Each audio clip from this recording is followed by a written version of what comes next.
Primary 5, it's Jenny here. I'm sure most of you remember me from working in the office.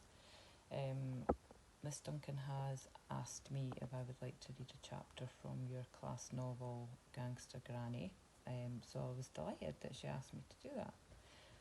So I'm going to read chapter 28, Hung, Drawn and Quartered.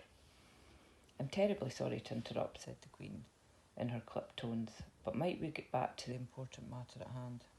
I still don't understand why the two of you are here in the Tower of London in the middle of the night, smelling of poo-poo and attempting to steal my jewels. Well, once I had started, the lie grew and grew, Your Majesty, continued Granny, avoiding Ben's eyes. I didn't mean for it to happen.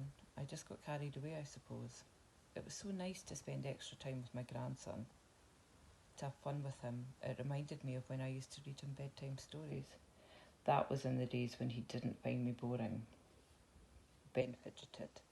He was starting to feel guilty too. Granny had lied to him, and that was horrible.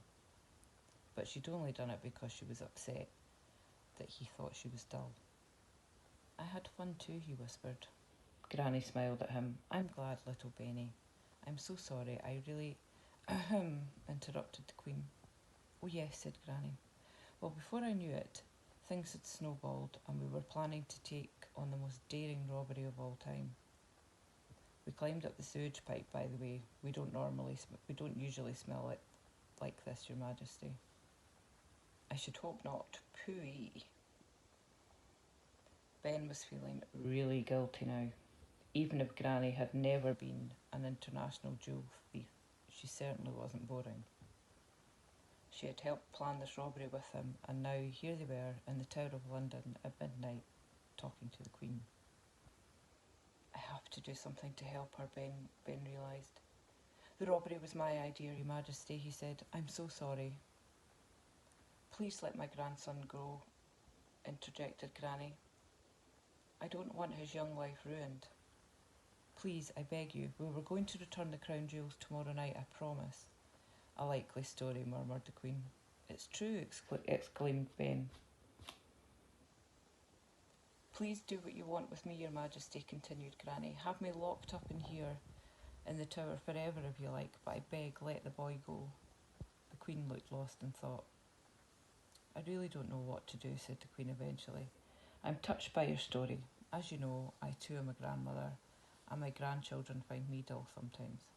Really? Asked Ben. But you're the Queen. I know, the Queen chuckled.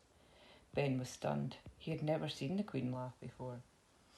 She was usually so serious and never cracked a smile when giving her speech on TV at Christmas, or opening Parliament, or even watching comedians at the Royal Variety Show.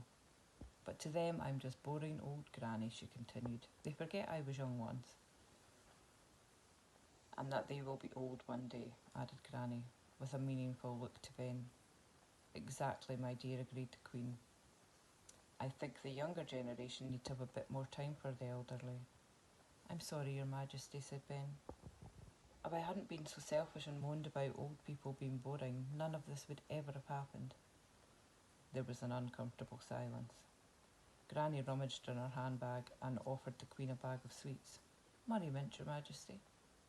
Yes, please, said the Queen. She unwrapped it and popped it in her mouth. Gosh, I haven't had one of these for years. They're my favourite, said Granny. And they last so long, added the Queen, as she sucked it before composing herself again.